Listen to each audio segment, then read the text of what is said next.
Guys, we're here with the man behind the chaos, Russel Linch. Russell, thank you for having us out here, bro. Nice to meet you. This is awesome. I'm super excited for this because clearly you've been doing this a lot. You've built countless homes in the area, but from what you told me so far, this one seems pretty crazy. So I guess, what kind of went into the process of pre-construction here? So this one was a little bit unique. Normally, we do all of our due diligence. We set everything up. We either go to planning commission or we don't go to planning commission. No planning commission would be a by right project. Okay. Planning commission would be I'm either going over height, I'm blocking a view, I'm exporting more soil. So this one was originally, the two homes were both by right. We did all of our due diligence. We did everything that we could possibly do. Got in where we were about a week away from getting permits issued. Started cutting all of our trees down on the site. And a neighbor across the street came back and said, hey guys, now that the trees are gone, I have a view. Oh God. So that restarted that whole process to end up going to planning commission 3 times for each house, 6 planning commissions, which is the most planning commissions that we've had in the history of Beverly Hills with us. And it was a fun project. So it was a lot of modeling, a lot of studying, a lot of working with the neighbor, looking at where his views are, what he cares about, what he wants to see, what he doesn't want to see, and really adjusting 2 homes to not compromise with this client and this owner. They don't want to compromise floor to ceiling heights. They don't want to compromise square footages. So it was a lot of work with the architect. The architect on this one is Farhad Shofton. He was amazing, and he really massaged these homes in with the building codes changing during this process and all of that. But it was a longer process than normal. Wow. So what was the problem? I guess you're what, like you're just about to pull the permits and you get to stop. What was the problem? The problem was the neighbor across the street had an impact to his view. So the way it works is City Beverly Hills says if there's any impact to the basin view, it's basically discretionary. When it becomes discretionary, we look at discretionary as a no, because the planning commission is not going to say, hey, we're okay with blocking somebody's view. So then we're really at the mercy of the neighbor at that point. And immediately lawyers were hired, and we try to tame the waters and say, let's not go down the route of going through the legal battle for years, because nobody wins except for the lawyers. So we worked with the neighbor, we worked with him and the architect, and we really massaged. So the client's happy, he's happy, and we're happy because we're getting to develop these 2 beautiful projects. Wow. Okay. So this was originally 1 lot. So originally, when Beverly Hills Track was established, it was 2 lots. And this lot was one side, the property line was here, and then this portion of this lot was actually tied to that neighbor's. Okay. And then it was funny, so the original house that was here was built in 1914. Wow. And this guy was the banker for the Beverly Hills Hotel. No way. So he was able to oversee the Beverly Hills Hotel construction. Wow. And know where his money was going. So that was the history there, and it was pretty cool. We went through historic, was able to demo the house. The only reason why we were able to clear historic, the house actually burned in the 60s. Oh, and when the house burned down in the 60s, they remodeled it, and that basically gave us the leeway we needed with historic to clear it. If it wasn't for that fire, that house would still be here and this project would be dead. Wow. So that fire back then was probably terrible for the clients and them, but at the long run, that's what allowed us to knock the house down. Wow. Okay. So let's get into it. What's going on here? Yeah, so this house, both houses have full basements.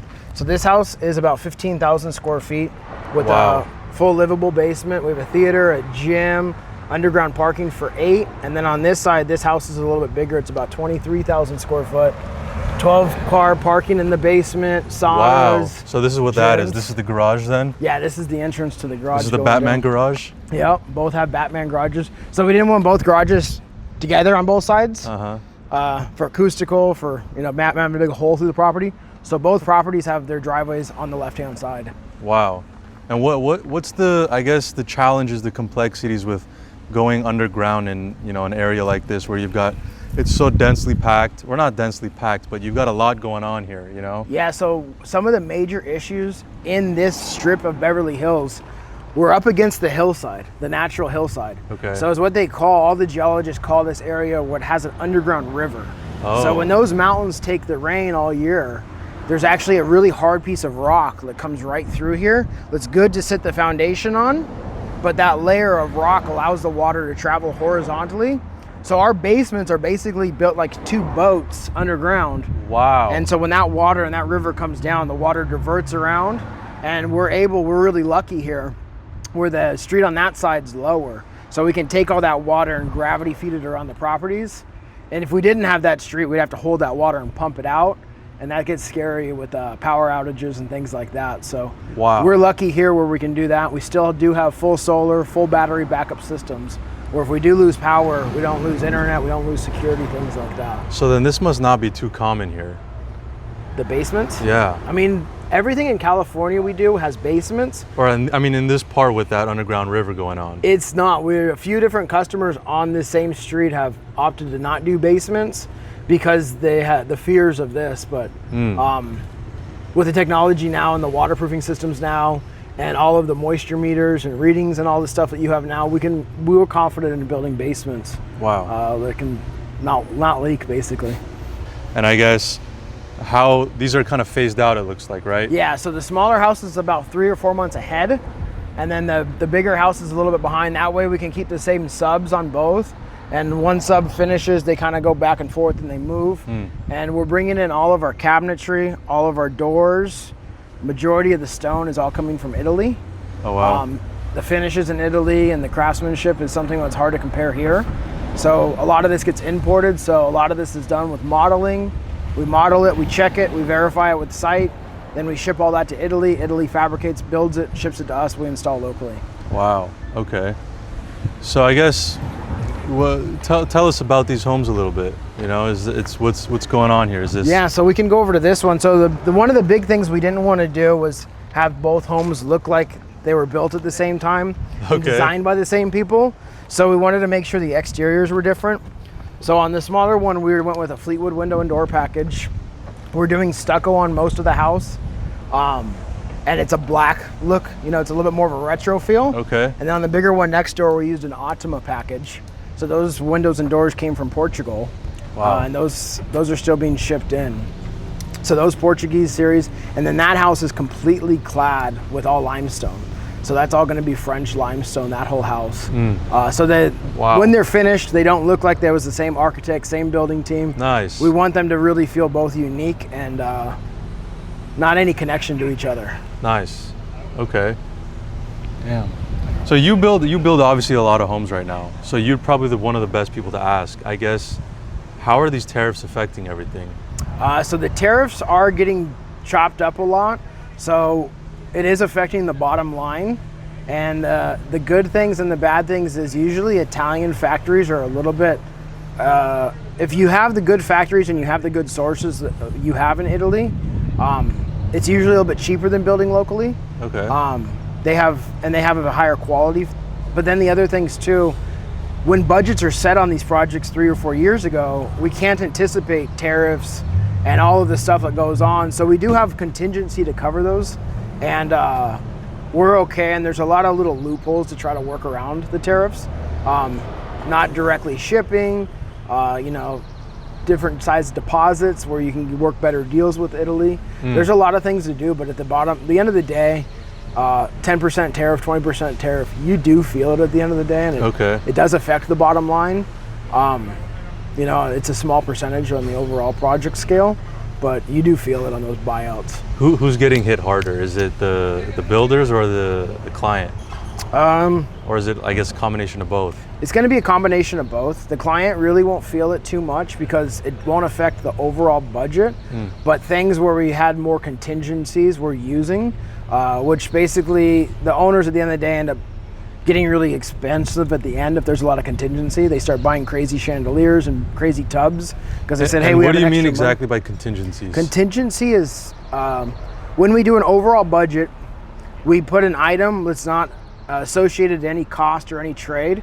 We usually do a certain percentage of the overall cost of the construction. Okay. And those are all for unforeseen items.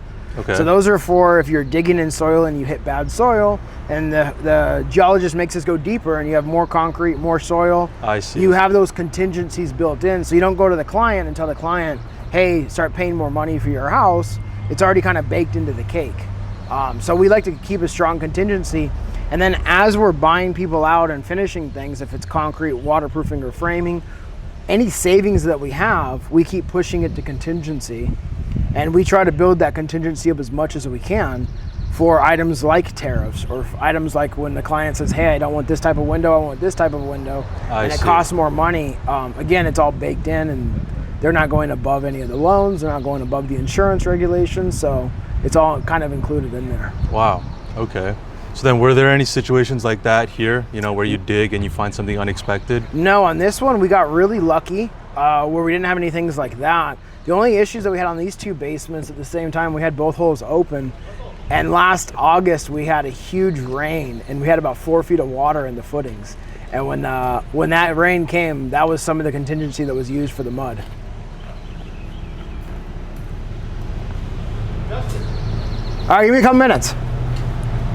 You can go if you want.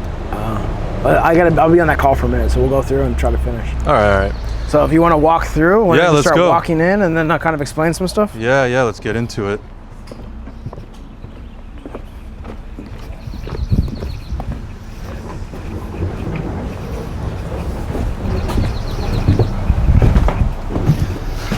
So this is going to be the main entryway. This is the dining room, elevator. This side has 2 powder rooms and a library. Wow. And as you walk in, we raise the pool in the back, so the pool's all a zero edge. Oh, so nice. you'll see the water from the entrance. And as you're coming in, we have water features in the front yard to kind of connect the front and the back, and this main corridor going through to connect the depth of these lots. Wow. What's the biggest challenge with building something like this? Is there a biggest challenge, or? There's not. Like for us, we've done hundreds of them, and we've kind of built all over the world. So we've built a formula that works. It's, you know, controlling contracts, controlling the contractors, controlling the costs, and controlling the outcome of the project. So the management that we put into place, we really kind of seen all of the tricks that the contractors, the subs, everything can happen. So the biggest challenge for us is just trying to get all the coordination to come at one time. On these projects specifically, the interior designer that was hired originally had 2 kids. So we ended up having to replace the interior designer right after permits were issued. Oh, wow. So I think on this one, that's probably the hardest challenge for both projects, is a new interior designer stepped in and has their taste and has their flair on what they want to do. And when everybody's kind of contracted, ready to go, and we're like, we're just going to replace this. And when we did the replacement, we thought it was just finishes, and it turned into changing ceiling details, changing plumbing fixtures, changing lighting. Those start getting complicated because we have budgets, we have contractors set, and there's only so much leeway people are willing to change before the cost starts going up. And that's where we don't want to have the client freak out, so we have to really control those. Wow. Yeah. Okay. This is awesome. Check this out. You see that? I love the hedges in the back. You got the nice perimeter, the awesome pool across the entire back line. Yeah, so with both of these, privacy is kind of the big concern. And building them together, we have a lot of items where we can put shrubs in between, where you get the depth of the lot, but you're also not looking at the neighbor next door's patio. They're not looking into your windows. So privacy for any of the custom homes is really big for everybody. So with this lot, we're really special because the neighbors have big hedges, and then we're adding another layer of hedges on our side. So we really get that depth for security, for privacy, for all of those. Wow. So this is 15,000 square feet. Yeah, you this said. one's 15,000. The home. Yes. And so in Beverly Hills, what are you looking at as a price per square foot to build something, you know, like this, a fully custom, massive home with underground parking and basement and all that? So normally the cost average is about $1,000 per square foot. Okay. So that's usually the average cost. We've had some go a lot lower. Oh, really? Where we have very easy lots and easy construction, and we can bring in a lot of the materials ahead of time. So time's always on our side. If we can order cabinets and we can order doors when the foundations are being poured, then everything comes into place really fast. If you don't have the interiors finished and you're waiting on the design, the more you get compressed on time to order, the more the costs start going up, because you take away your negotiation factors. If you've got 3 subs that you can negotiate and you have time, you're in the driver's seat. It's when you need to order cabinets this Friday, and the guys know you need to order them this Friday. They're like, I'm not budging on my price. Oh my gosh. So those are where you feel it. So the more time that we have, the better. So we've seen homes like this of this caliber go for $750, and we've got another one right down the street where we're doing it almost $3,000 a square foot. Wow. But the inside of that is all round metals, real metal sculptural, all Venetian plasters. There's no drywall in any of the house. So anywhere in that range, I mean, it really comes down to the finishes and what the client wants. Okay. So then I guess let's not talk about, well, let's get into it. I guess in Beverly Hills, what's like the timeline for permitting look like? So with permitting, if you're going to planning commission, we usually ask for a year. Okay. 1 year of pre-construction. Now we don't need interiors to go through planning commission. So what we'll usually do is get our skeleton engineered, go through the planning commission. That process takes time because then once you're out of planning commission, let's say you do planning commission in 4 to 5 months, that leaves you 6 to 7 months to get permits and clearances. With no planning commission, if it's just by right, usually 6 months pre-con. And then once we kind of see the light at the end of the tunnel, the shell's not being manipulated anymore, heights, square footages, setbacks, all that's good. Then we usually hire and onboard all the interior designers. Then they can start putting all the finishes, all the marble, all the lighting. We don't like spending that money until we know the shell's not gonna move. Okay. So is it true that, if you're a experienced builder and you have connections at the city and all that, can you actually get your project expedited? So we do all of our own expediting. I've been building in Beverly Hills for 15 years. This is where we started, and from here we branched out. So we know almost everybody at the city because we've been doing it so long. Knowing everybody at the city, all it does is gives faster phone call returns and faster email responses. Really, there's no magic wand to wave doing so many projects or anything like that. The more is where that people get the value is we know the code, we know what the city's going to approve and what they're not going to approve. So we'll look at a project and overnight I could tell them that wall's not going to get approved, it's over height. That height of the house is blocking this view, you're going to have an issue.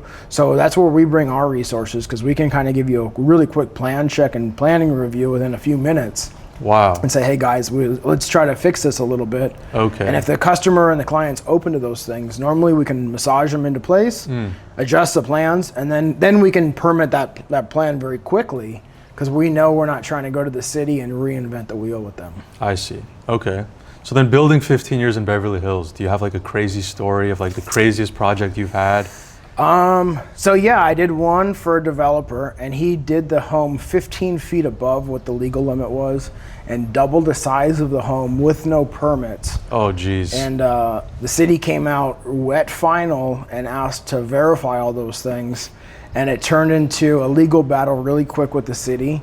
The developer thought he was really above everything that he can do and nobody could touch him.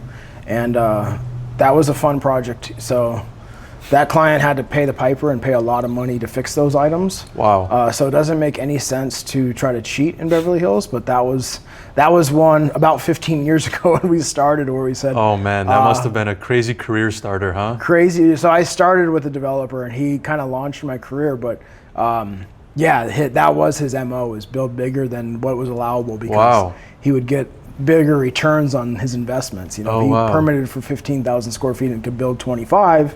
He was making a lot of extra money. Wow. So what happens in that case? Do they make you tear it down and basically make it? Yeah. Wow. Yeah. Basically, he thought he would get a slap on the wrist and he could pay a fine, and the city said not in Beverly Hills. So in Beverly Hills, yeah, they made him tear it down. Does that happen sometimes where you completely ignore the building code, you build bigger, and they just give you a slap on the wrist and let you keep it? In LA, we've seen it. I don't want to encourage people to not follow the plans. In LA, we've seen it where, again, 10 years ago, where they were giving slaps on the wrist and you could put a bond in place in lieu of removing your roof or something like that. Nowadays, I think LA is just as strict as Beverly Hills. The technologies came a long ways too, where you could stand across the street and you can measure somebody with a laser, and that didn't exist 10 years ago, so these developers were really kind of just getting away with things. So the technologies also helped the city curb all of that illegal construction. Wow. So in those situations where they would get like a slap on the wrist, let's say when they go to sell the property, do they actually measure it as 25,000 square feet? That was their incentive to go bigger. Wow, okay. Yeah. So they're kind of like playing the game, seeing if They can get away with it. And they were getting away with it. They made a lot of money back then. And then it seems like that crackdown came in and all of them basically stopped and then said, let's just build per code, per regulation, don't try to go above and beyond. And then those developers have been the ones that we've seen that have been really successful. The guys that try to cut the corners, the guys that try to build bigger, they might get away with it on one project, then the next project they really pay for it. Wow. So has Beverly Hills changed in the last 15 years? No, Beverly Hills has been pretty much straightforward. They tell you all of the codes, they tell you not what to do, and as long as you follow them, you don't have an issue. It's the people that break the rules that have the issues. Wow. Okay. Cool, man. Well, I don't want to keep you. I know you got a crew to manage and all that, but you guys want to walk through? I'll walk through the houses just so you get a bunch of shots. Yeah, absolutely. Let's do it. So what's this room over here? This is going to be the kitchen and the dining room. So this is going to be the kitchen, and then over here we have a TV, kind of a family room. We go through that door, we have the butler's pantry, and then that leads to the formal dining room. This is the family room. We have a bar on that side, a big fireplace in there. What's your secret sauce to building a great home? Is it like early planning? Early planning. Yeah, early planning. Figure out where all the ducts are going to go, figure out where your lights are going to go, figure all of that out. Because if you let the general contractor, even the best general contractors in the world, and the subs, that results in change orders. Clients don't like change orders. It starts creating a fight between the general contractor and the homeowner, and that's what we want to always avoid. So early planning makes a smooth project. Spend the money up front to really plan the project out, know everything you're going to do, know your finishes, have your team assembled, and then the project's very fun. Like, this is fun for us. We love building these. Nice. Okay. Well, what about like the characteristics of a home? Do you have anything that you think is super important to make it feel like a home, or maybe like really nail the kitchen and make sure it's a great kitchen? So certain like elements? Yeah, I would say stick to natural materials. Anytime people start bringing in materials that haven't been around for 100 years, that's where you can start dating the projects. And I think dating a project is what you see like maybe in West Hollywood, where everybody did like LEDs that were color changing, or they used shiny porcelain material on the exterior of the house. You can date that home and go, okay, I know when that house was built. In Beverly Hills, and especially any of these bigger estates, these people want to build homes that are timeless. You can't tell when it was built, so you use natural woods, natural stones. You don't try to get too fancy with these color changing lights and things like that. And keep to something you don't know when this house was truly built, and it lasts forever. And that's kind of leaves that timeless look. This house could be sold in a year from now, it could be sold in 10 years from now, and it still holds that characteristics of a beautiful estate. Wow. Okay, awesome. Let's take a look.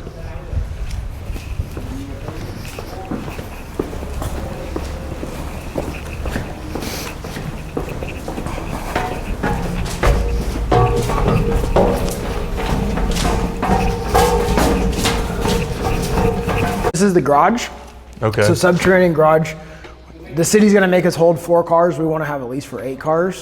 So if your friends or family or housekeeper wanna leave the car inside, it's safe. And then we've opened the garage up with windows into the main living room. So this allows, if you're having a big party here and it's not good weather, you can really turn this garage as an extension to the living room and you have a connection. Wow. That must be pretty cool to have a party with the Lamborghinis and the Ferraris next to you. So then this is the basement. We have another bar down here.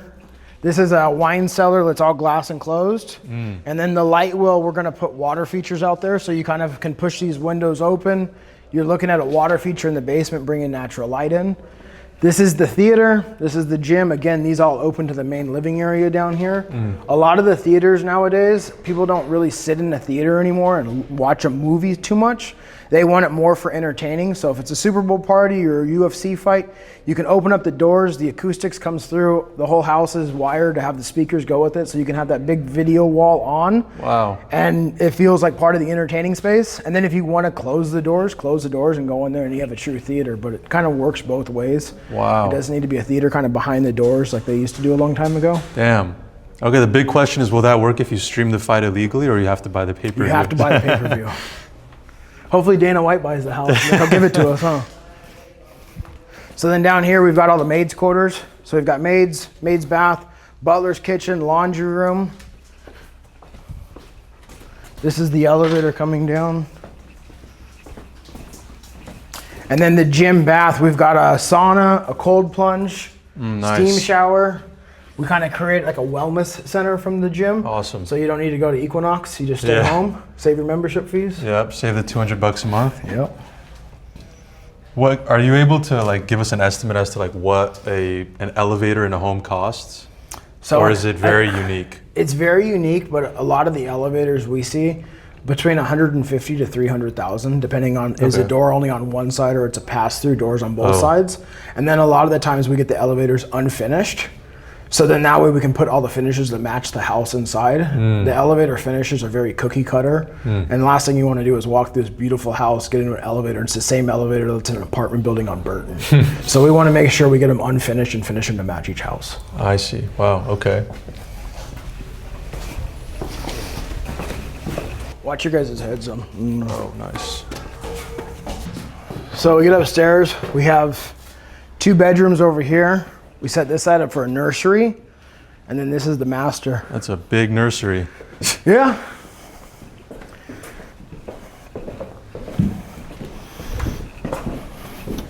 So again, we got the fireplace, sleeping bed, his and hers, both suites, so full bath, full closets. Deck with a view. Wow. Can we go out? Yeah.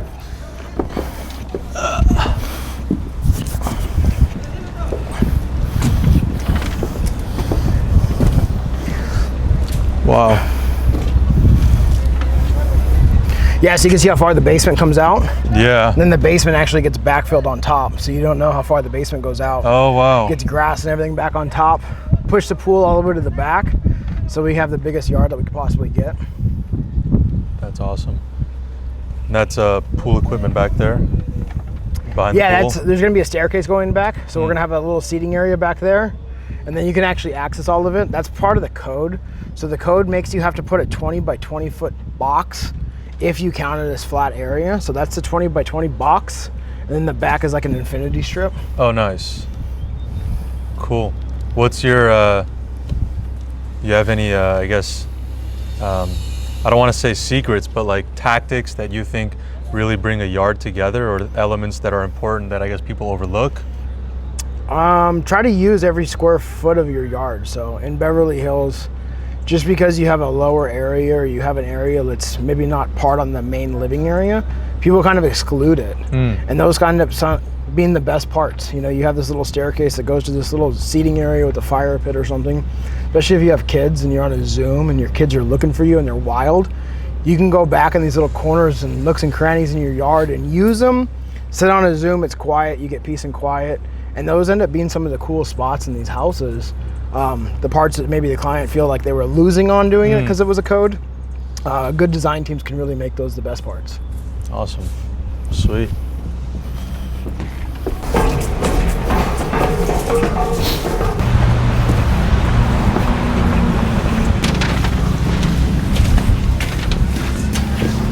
So this is the main entrance. This is a little bit bigger than next door.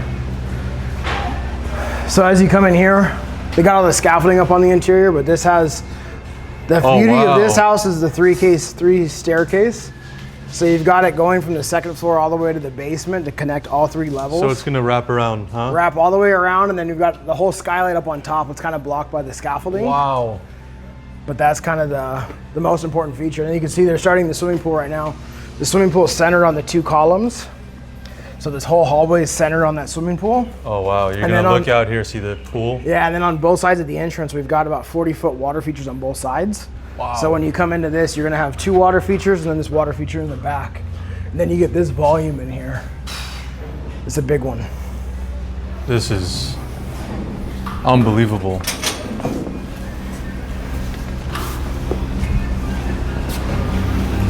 So this is the front door right here. It's laying down. This is the front door. Yeah.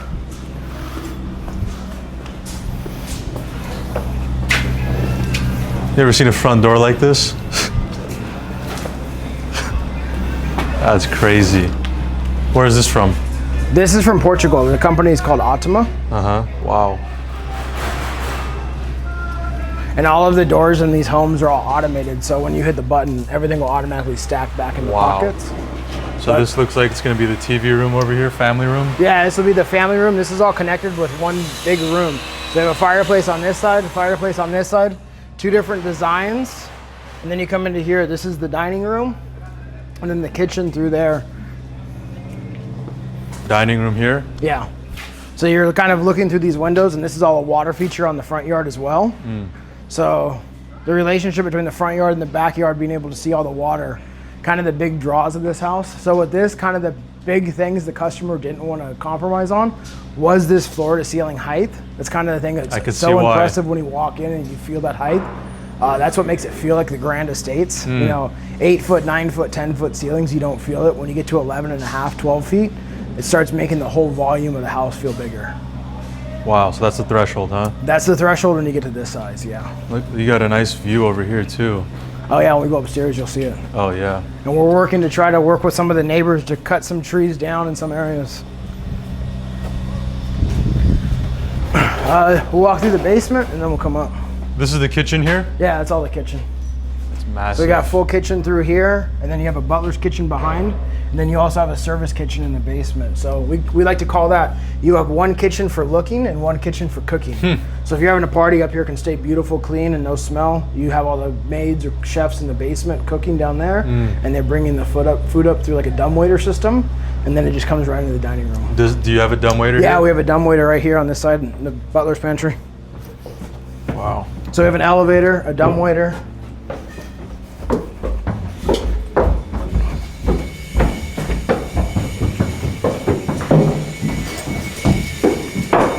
So this is one of the compromises we had to make.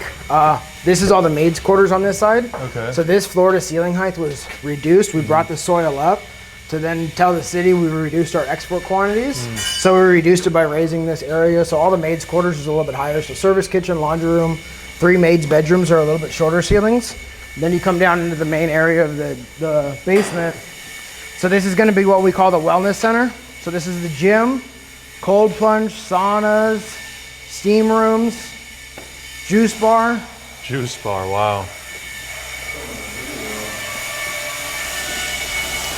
And then this is the screening room here. So kind of the same thing, you know, next door you have this theater. So we use a full LED video wall. So again, you can open up all these walls. This whole corner opens up to this main living room on this side.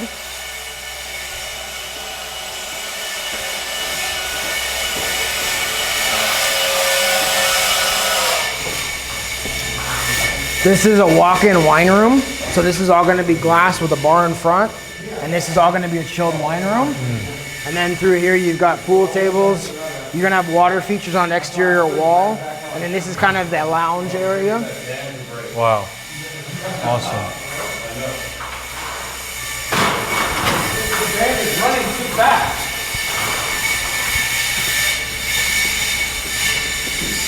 And this is the garage, so this will fit 12 cars comfortably. Wow. Probably 15 if you wanted to really pack them in here.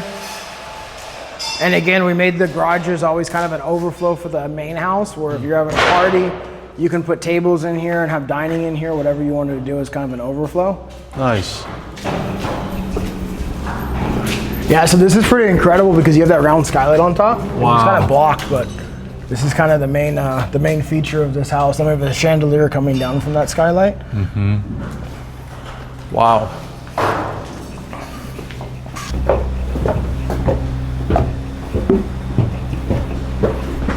Wow. Yeah, now you can see the skylight. That is grand. Yeah, so that skylight's being built in, I forget the country. Somewhere in the UK. Wow. And they're shipping it over in about 12 pieces. And then this is the master bedroom. Oh my gosh. Yeah. That view. Check out this view from the primary.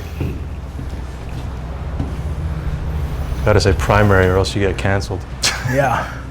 Yeah, so we have a big see-through fireplace sleeping on this side, sitting on this area. Then we have her wing and his wing on each side of the master. So you have their full closets. Each closet's a little over, 600 square feet. the bedrooms. And then when you're in your bathroom, you're able to see this beautiful view.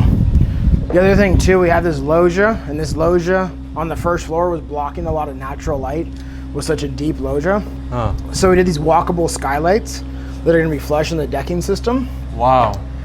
So you get the natural light below and then you don't lose any of the detail up here. Interesting. So this deck was gonna cover a lot of the natural light to the downstairs. Yeah, when we framed it, that was one of the things we framed it all. We felt how dark it was. So we introduced these walkable skylights between the framing members. So we didn't have to reframe the whole deck. And it actually turned out really beautiful because now we have these long linear skylights that you can walk on. They'll be backlit at nighttime. So at nighttime you kind of get this glowing deck. It'll be really interesting. Wow, that's awesome. I've never seen this before.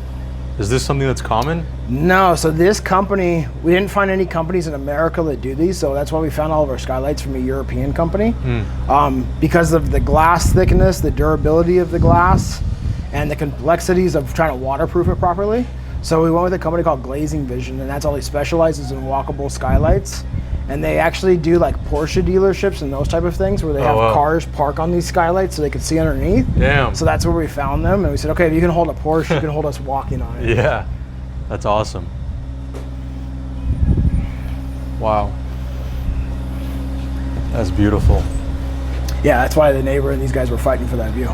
Yeah, so that's the view that they were fighting over. Yeah, and we gave him the view back. So he's got the view right between both houses. He's got that city line view between both houses. So this house pushed all the way this way, this house pushed to that side, so he can capture that view between the homes. Wow. Honestly, I would fight for it too. Yeah.